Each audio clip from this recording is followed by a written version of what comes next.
Bonjour à tous. Une question, comment allez-vous? Fraîchement. Heureusement, nous avons un peu de chaleur dans cette église. Comment avez-vous passé les 16 premiers jours de l'année 2021? Ça va? Chers frères et sœurs, chers amis, je vous salue fraternellement au nom de notre Dieu, notre Créateur, et de Jésus-Christ, notre Sauveur, et du Saint-Esprit, notre Consolateur. Tous ceux qui sont présents ici, nous sommes un bon groupe quand même, malgré confinement ou couvre-feu. Nous sommes là ce matin pour rendre gloire à Dieu. Je ne veux pas oublier tous ceux qui sont devant leur tablette, téléphone, ordinateur. Je vous salue et vous remercie de votre présence pour que nous puissions partager ensemble la bonne nouvelle qui nous est donnée par notre Seigneur Jésus-Christ dans sa parole. Chers frères et sœurs, pour commencer ce temps consacré à l'écoute de la parole de notre Dieu, je vous invite de partager avec moi un moment de prière silencieusement. Le texte que Fabien vient de lire, c'est la prière de Jésus dans Jean 17, sa dernière prière. Et Jésus commençait cette prière par « Père, l'heure est venue ». Et Madame White dit dans un livre avec Dieu chaque jour que notre cœur fasse monter sans cesse une prière silencieuse afin de recevoir la lumière. Elle vient de parler de la lumière, la bougie, la sagesse, la force dont nous avons besoin. Et elle termine que chaque respiration soit une prière. Alors, chers frères et sœurs, on va faire une petite prière silencieuse, mais je ne vous oblige pas de commencer, mais essayons de commencer comme Jésus a commencé sa prière. Père, l'heure est venue. Et vous allez continuer de mettre par la suite, Père, l'heure est venue, et là Jésus dit dans Luc chapitre 12, verset 12, le Saint-Esprit vous enseignera à l'heure même ce qu'il faudra dire. Quelques secondes de prière silencieuse. Père, l'heure est venue.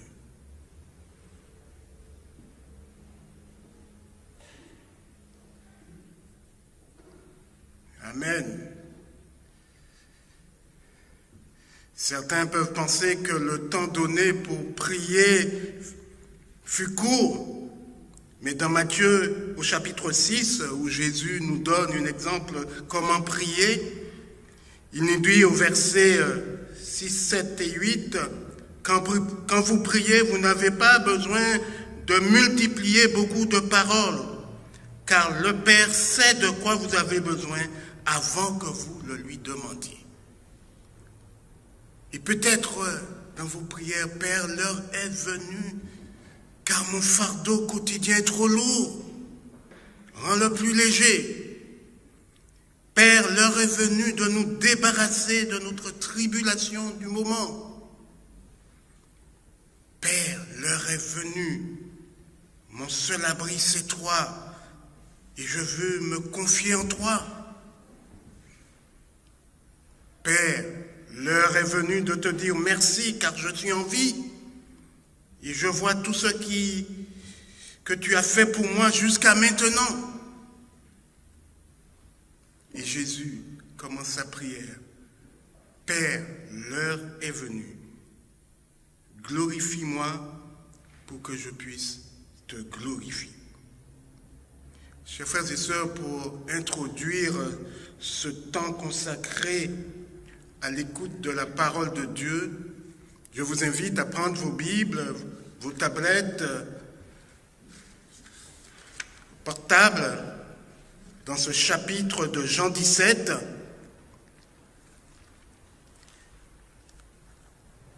Le verset 6.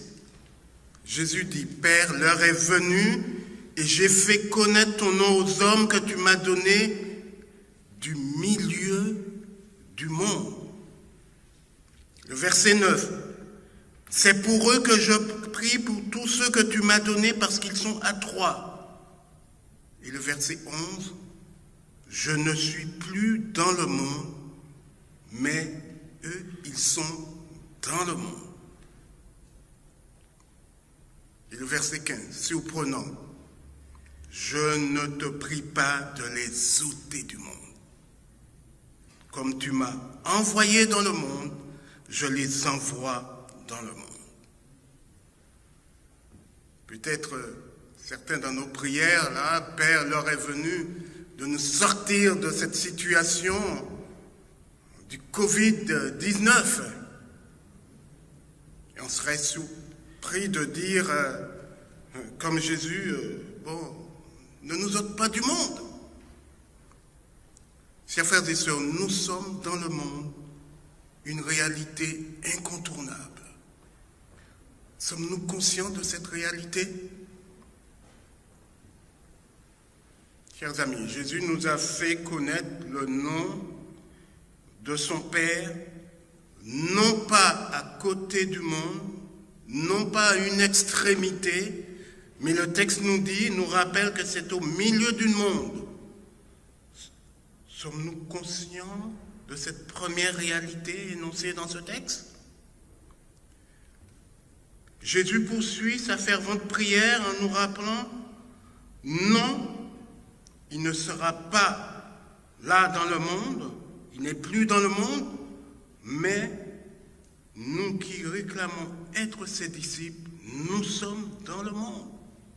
Et chers frères et sœurs, le plus surprenant, il prie Dieu son Père de ne pas nous ôter du monde. Et certainement, nous disons, comme je l'ai dit, Père, sors-nous de cette tragédie que nous vivons aujourd'hui. Et nous allons aller de surprise en surprise. Jésus continue sa prière. Il dit, comme tu m'as envoyé dans le monde, je les envoie aussi dans le monde. Et la question qui se pose et qui surgit dans nos pensées, il vient de dire, nous sommes déjà au milieu du monde. Comment se fait-il qu'il dit à son Père qu'il nous envoie dans le monde? Chers frères et sœurs, dans l'évangile de Luc, chapitre 10, le verset 3, Jésus nous dit, « Allez, je vous envoie comme des agneaux au milieu des loups. » Imaginez, nous sommes des brebis au milieu des loups.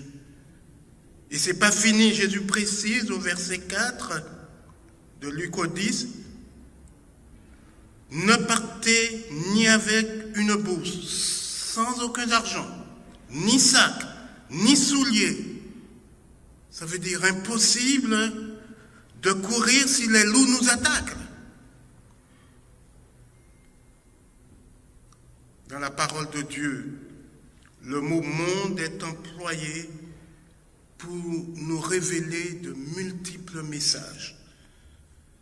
Car le terme grec « cosmos » est porteur d'une grande diversité de sens. Ce mot « monde » prononcé une vingtaine de fois par Jésus dans ce chapitre 17, dans sa dernière prière, est interpellant. Et le mot « monde » que nous trouvons 185 fois dans l'ensemble du Nouveau Testament revient une soixantaine de fois rien que dans l'évangile de Jean. Ce mot « monde » est pour nous présent dans tous les domaines spécifiques de notre planète.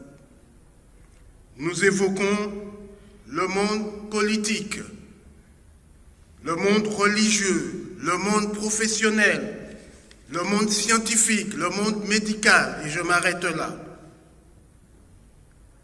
En tant que chrétiens, nous ne pouvons pas nous empêcher de penser aux premiers mots de la parole de Jésus quand nous parlons du monde.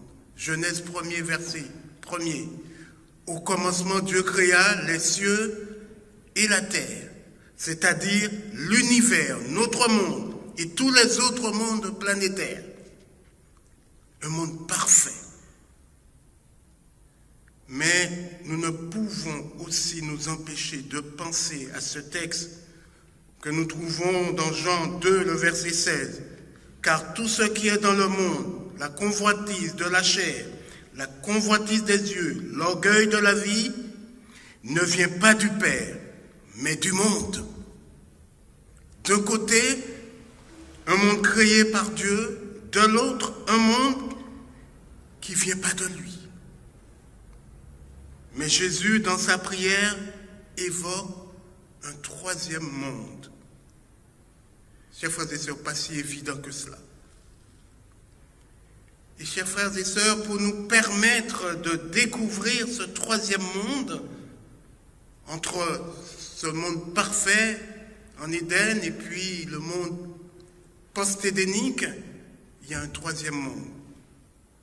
Et je me suis permis pour nous expliquer, pour que nous puissions découvrir ce troisième monde, je me suis permis d'inviter quelqu'un pour nous expliquer cela. Il a reçu, cette personne, la compétence et l'intelligence pour nous parler de ce troisième monde, bien sûr avec un langage qui va peut-être nous surprendre, je dirais même nous étonner, mais il va nous révéler la chose la plus importante en ce qui nous concerne aujourd'hui, dans notre quotidien. Alors je vais quand même vous le présenter. Son nom, c'est le Qoheleth, un nom hébreu qui vient du verbe Kahal, et qui signifie le prédicateur, celui qui rassemble. Et ce matin, chers frères et sœurs, j'espère qu'il va nous rassembler et non nous diviser. Il va nous parler par l'intermédiaire d'un sermon qu'il a rédigé dans un livre biblique qui s'appelle l'Ecclésiaste. L'Ecclésiaste, un mot qui vient du grec ecclésia et qui signifie église, famille de Dieu, un prédicateur qui va parler à l'église. Ce prédicateur, vous le savez, n'est autre que Salomon. Et dans le premier livre des rois, au chapitre 3, le verset 5, écoutons la présentation de ce jeune homme. Le texte nous dit, Salomon aimait le Seigneur et l'Éternel lui apparut en songe pendant la nuit et lui dit, demande ce que tu veux que je te donne. Il répondit à l'Éternel, je ne suis qu'un jeune homme, je n'ai pas d'expérience. Accorde à ton serviteur un cœur intelligent pour juger ton peuple et pour discerner le bien du mal. Et devant une telle humilité, l'Éternel répond. Dieu lui dit, puisque c'est ce que tu demandes, puisque tu ne demandes pour toi ni une longue vie, ni les richesses, ni la mort de tes ennemis, et que tu demandes de l'intelligence pour exercer la justice, je te donnerai un cœur sage et intelligent, de telle sorte qu'il n'y aura eu personne avant toi et qu'on ne verra jamais personne semblable à toi. Extraordinaire. Et l'Éternel continue, je te donnerai en nous de ce que tu m'as demandé, des richesses et de la gloire, de telle sorte qu'il n'y aura pendant toute ta vie aucun roi qui soit ton pareil. Cet homme va nous parler ce matin.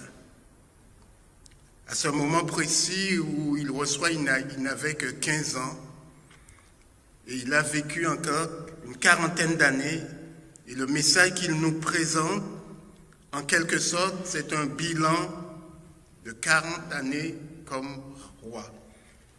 Et je vous invite à tourner vos Bibles dans ce sermon que nous trouvons dans l'Ecclésiaste,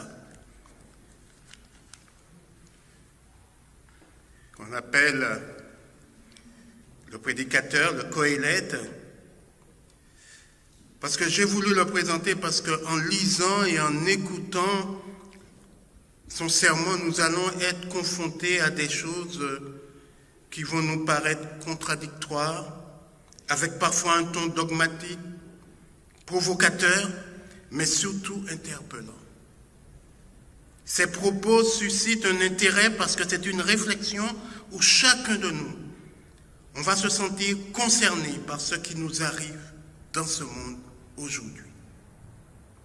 Comme lui, il nous invite à observer et à comprendre, à écouter et à agir. Signe d'intelligence et de bon sens. Un don que Dieu met à notre disposition, comme il le fait pour lui quand il avait 15 ans. Et il commence sa prédication ainsi. Ecclésiaste chapitre 1er, le verset 1er. Parole de l'Ecclésiaste, fils de David, roi de Jérusalem. Vanité des vanités, dit l'Ecclésiaste.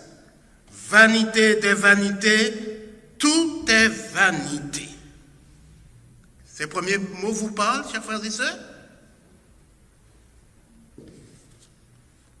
S'il faut, en une phrase, donner notre vision du monde dans lequel nous sommes aujourd'hui, s'il fallait en une phrase résumer le bilan de ce que vous avez vécu en 2020,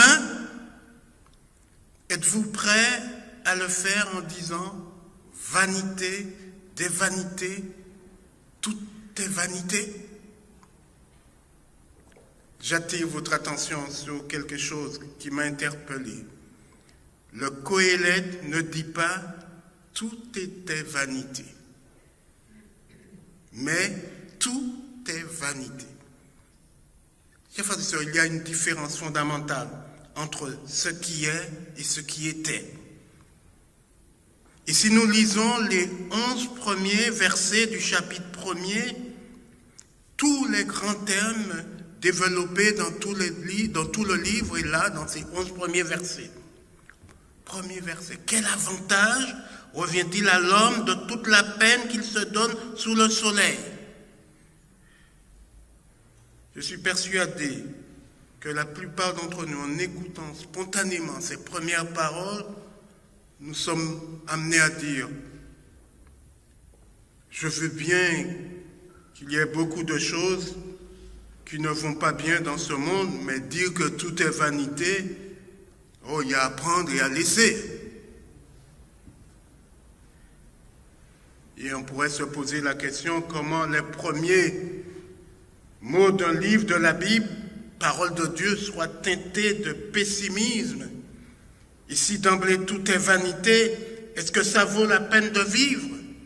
Est-ce que ça vaut la peine de travailler s'il n'y a aucun avantage? Mes chers frères et sœurs, le sens du mot vanité dans notre langage habituel aujourd'hui est défini comme quelque chose qui est fugitif, caduc, inutile, décevant, inefficace, inexistant. Et je vous rassure, tous ces qualificatifs n'ont rien à voir avec ce que le Qoélète veut nous dire dans sa prédication. Le mot hébreu qui donne le vrai sens de vanité est ével. Et le mot ével apparaît 70 fois dans, je dirais, le livre hébraïque, la Bible hébraïque, et ce prédicateur l'utilise 42 fois dans son sermon, et le vrai sens donné ici est buée, fumée, souffle, soupir. C'est la vapeur qui apparaît et qui disparaît tout de suite. Paradoxalement, une sorte de néant existentiel, une sorte de, je dirais, quelque chose qui est vital et fondamental, même si c'est invisible et imperceptible. Et l'exemple le plus parlant que j'ai trouvé pour nous amener à comprendre le vrai sens du mot vanité, c'est le mécanisme respiratoire. Ouvrez vos yeux, frères et sœurs, et regardez l'air que vous allez respirer. Vous voyez quelque chose? Cet air qui va aller jusque dans vos poumons est vital. Je vous invite, avec vos mains, vous avez des masques déjà, à percer vos narines et de fermer la bouche. Instantanément, personne d'entre nous pouvons rester 3 minutes comme ça sans provoquer des lésions cérébrales. L'air, la buée qui rentre est vitale. Il rentre, il fait son travail, il ressort, mais il n'est plus le même parce que la buée oxygène ressort CO2. Et c'est cette métaphore qui semble mieux décrire la condition humaine depuis toujours après le péché. Tout est comme buée, vanité. Et le Qoéleth ici nous met en place d'une réalité qu'affrontent tous les hommes, chrétiens ou pas chrétiens, croyants ou non, petits ou grands, riches ou pauvres. Et dans son sermon, il nous présente cette réalité pour ensuite nous donner la démarche à suivre pour affronter toutes les problématiques qui sont réelles, mais pas indéfiniment existentielles. C'est très important pour nous, car Jésus nous rappelle que nous sommes au milieu du monde, et le mot qui est employé une trentaine de fois par le Qoéleth, au lieu d'y dire monde, il dit sous le soleil. Quel avantage que nous avons sous le soleil. Et cette expression, sous le soleil, nous recadre. Si en entendant vanité des vanités, nous pensons que c'est très négatif, c'est très pessimiste, eh bien, sous le soleil, Jésus, dans Matthieu chapitre 5, le verset 45, nous dit « Soyez fils de votre Dieu qui est dans les cieux, car il fait lever son soleil sur les méchants et sur les bons. » Quelle bénédiction! La buée qui monte du sol dès le matin disparaît dans le soleil qui se lève. Et le verset 5 du chapitre 1er, Salomon nous dit, le soleil se lève, le soleil se couche, il soupire, ça veut dire qu'il revit, après le lieu d'où il se lève de nouveau. Et au verset 9, ce qui a été, c'est ce qui sera, et ce qui s'est fait, c'est ce qui se fera. Il n'y a rien de nouveau sous le soleil.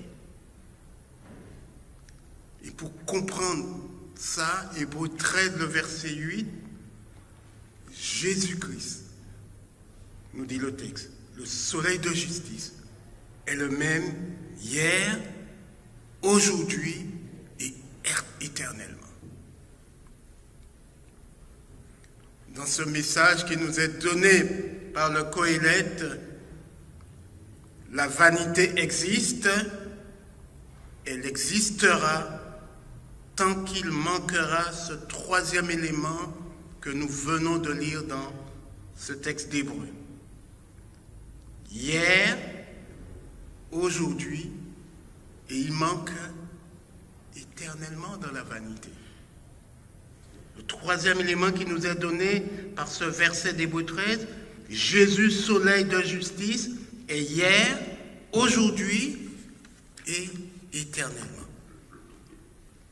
Et chers frères et sœurs, le contexte au milieu évoqué par Jésus en disant « Nous sommes dans le monde, nous sommes au milieu du monde », le contexte est sous le soleil. Tout n'est pas négatif, même si tout est vanité. Je vous rappelle que Jésus dit dans sa prière « Milieu du monde, dans le monde, et nous devons y rester ». Que Jésus dans sa prière évoque, ce qui n'est pas évident, un troisième monde, comme je l'ai dit tout à l'heure. Et le Qoéleth, après avoir dès le début évoqué le monde créé par Dieu dans le chapitre 1er, et l'autre monde aussi, qui est le monde du mal, il évoque l'autre monde que Jésus nous parle dans l'évangile de Jean, le chapitre 14, le verset 30, en disant qu'il part et il laisse le prince de ce monde au milieu de ces mondes. Le troisième monde, sous le soleil, c'est lequel d'après vous? Il y a le monde créé par Dieu et le monde, le prince de ce monde, le mal. Et le troisième, c'est lequel? Eh bien, le Qoéleth nous dévoile le troisième monde au verset 12 de son chapitre 1er. Moi, l'Ecclésiaste. Voilà le troisième monde, chers frères et sœurs. Dans sa prière, dans Jean 17, Jésus fait référence à notre monde sur le troisième monde, sur le plan personnel. Le monde pour lequel il prie, c'est chacun de nous. Personnellement, individuellement. Dans le chapitre précédent, le chapitre 16, nous connaissons bien ce verset, très connu. Car Dieu a tant aimé le monde. Et le texte continue, afin que quiconque croit, afin qu'un monde, ma personne, mon histoire, croit qu'il est la vie éternelle, qu'il est le Fils de Dieu et que nous ne soyons pas vanité, mais l'éternité. Chers frères et sœurs, Salomon va nous permettre, à travers ce texte, son expérience, de comprendre que le monde dont il est question n'est pas avant tout un lieu particulier, ce n'est pas une activité définie, ni un objet précis, mais il est avant tout un don de Dieu, une façon de penser et de vivre. Pourquoi? Parce que individuellement, nous sommes tous ici un monde dont le sens nous échappe. L'avenir est imprévisible, la vie est éphémère pour chacun de nous. Et en écoutant sa prédication, il nous amène à découvrir notre propre monde par les questions existentielles. Ma vie a-t-elle un sens? Puis-je trouver une raison de vivre qui soit valable? Quelle est la véritable sagesse? Comment intégrer la perspective de la mort? On n'aime pas parler de ça. De la souffrance dans mon existence. Quelle place Dieu a-t-il dans notre vie? Et il nous expose le fruit et la conclusion de toute une vie extraordinaire d'un homme à la recherche du bonheur. Il dit, j'ai dit en mon cœur, je t'éprouverai par la joie et tu goûteras le bonheur. Goûtez le bonheur, chers frères et sœurs. Quelque chose de magnifique. Et pour arriver à ce bonheur, il nous propose plusieurs démarches. Première démarche, première étape, j'ai appliqué mon cœur à rechercher et à sonder par la sagesse tout ce qui se fait sous les cieux. Mais il est conscient, il continue, c'est là une occupation pénible, pas facile tout ça. J'ai résolu en mon cœur.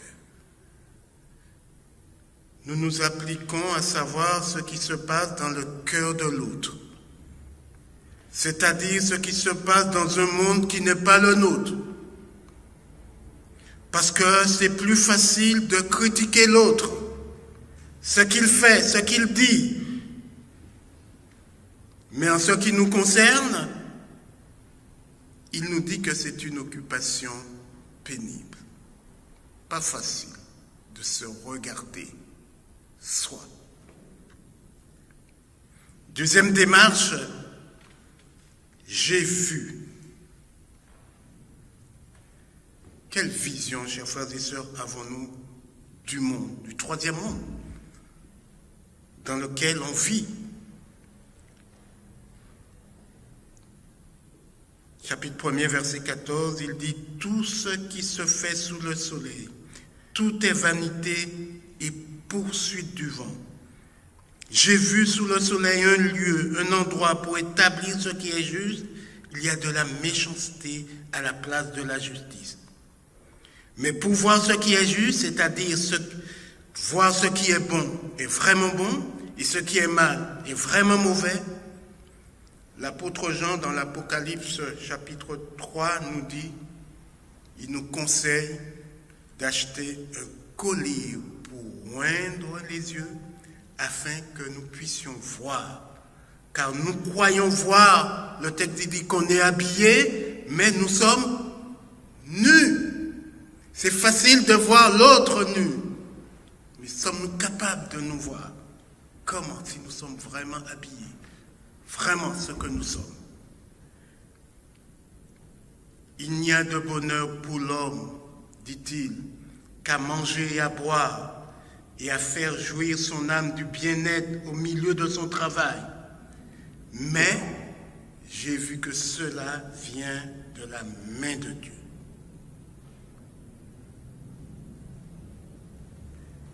La vision venant de nous est vanité.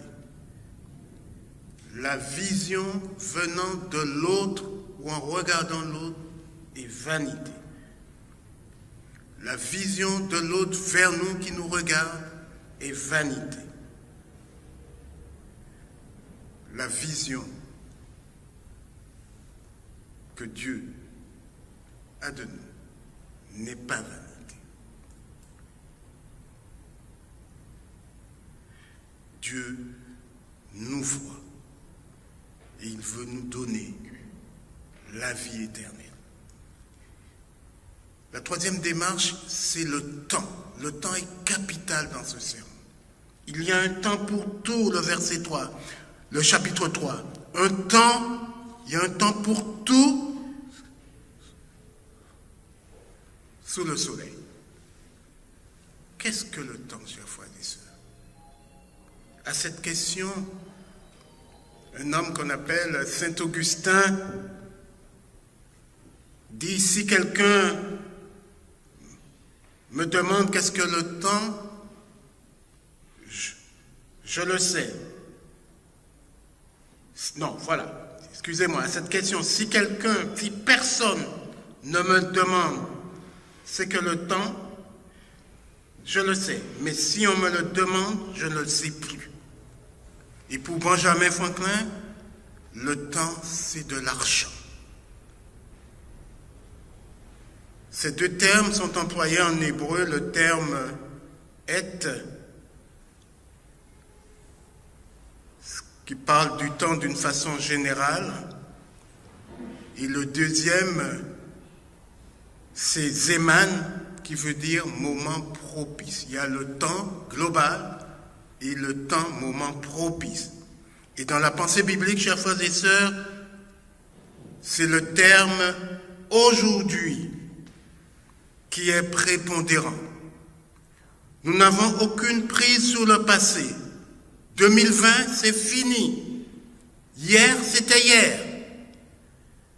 Nous n'avons aucune certitude sur nos lendemains. Mais attention, chers frères et sœurs, il y a deux pièges.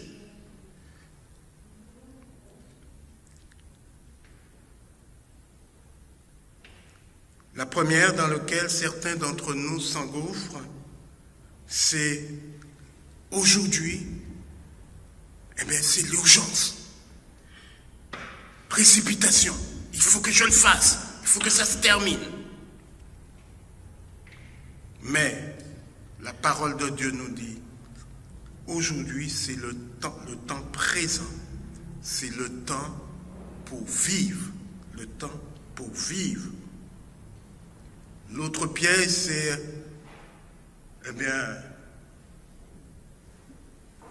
il est facile, j'ai pris mon temps, voilà.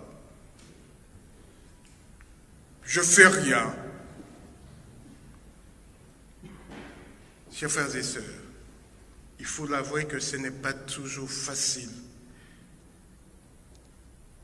Combien d'entre nous vivent avec des mauvais souvenirs, de blessures? Beaucoup ont besoin de parler pour libérer de ces souffrances subies pendant l'enfance, l'adolescence. Mais dans le psaume 130, David dit « Nous avons le remède sur le temps du passé. » Éternel, dit-il, si tu gardais le souvenir des iniquités, Seigneur, qui pouvait subsister? Qui peut subsister? Dieu ne garde pas ce qui s'est passé hier. Il vit aujourd'hui avec nous. Et après le temps du passé, il y a le temps du lendemain. Mais le demain ne nous appartient pas. Jésus dit dans Matthieu 6, dans sa première prière, « Ne vous inquiétez pas du lendemain, car le lendemain aura soin de lui-même. À chaque jour suffit sa peine. » Et le verset 11 du chapitre 6, nous connaissons bien cette prière, il nous invite à prier, « Notre Père, donne-nous notre pain d'hier quotidien. » Alors, j'aime bien quand nous sommes en famille et rassemblés, et juste avant le repas, on nous demande de chanter pour bénir ce repas. Et mes deux petites filles aiment bien chanter, certainement. Le pain d'hier est rassis. Le pain de demain n'est pas cuit. Merci Seigneur pour le pain d'aujourd'hui. Le temps dans la Bible n'est pas un problème en soi. Le temps devient source d'interrogation dès lors que nous sommes aux prises avec notre lot de décisions, de projets, d'activités. C'est pas mal d'avoir des projets, c'est pas mal d'avoir des ambitions. Mais, parfois nous entrons dans le temps, nous vivons avec le temps et nous apprenons à le gérer, même si nous ne le maîtrisons pas. L'homme ne connaît pas son heure, nous dit Salomon dans son texte. Pareil aux poissons qui sont pris au filet fatal, pareil aux oiseaux qui sont pris au piège. Mais la solution, c'est le verset 11 du chapitre 3. Dieu fait toutes choses belles en son temps. Même il a mis dans nos cœurs la pensée de l'éternité.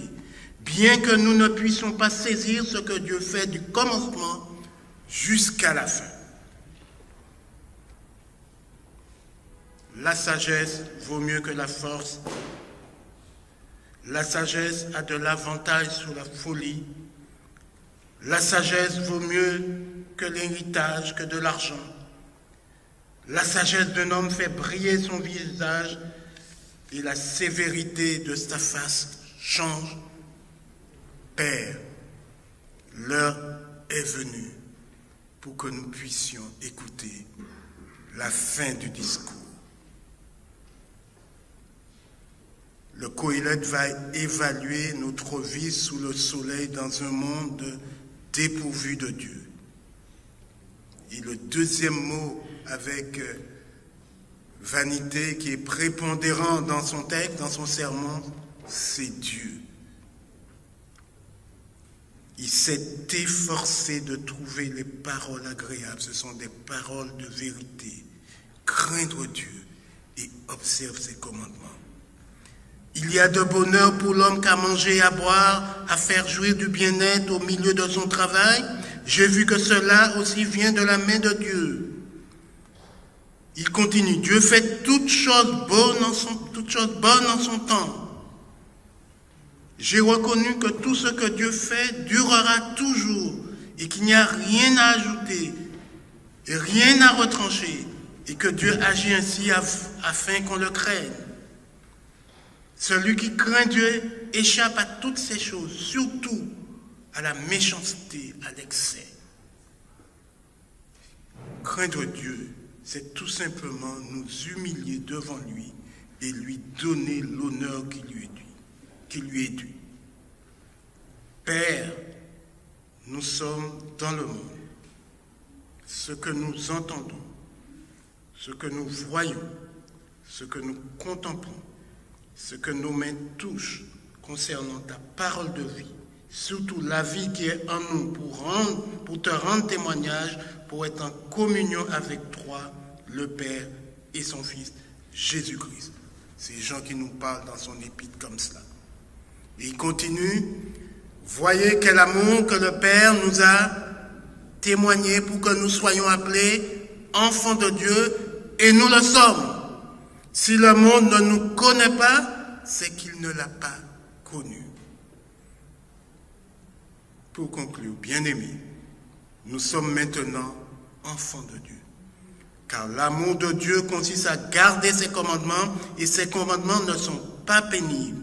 Car tout ce qui est né de Dieu triomphe du monde, et la victoire qui triomphe du monde, c'est notre foi.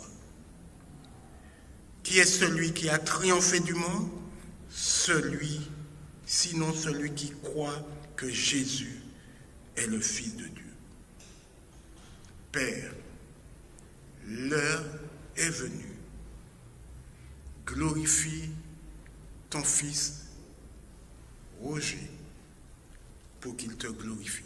Chacun, nous terminons par cette prière. Père, glorifie. Mettez votre nom pour que nous puissions avoir la chance de connaître à côté de la vanité l'éternité. Amen.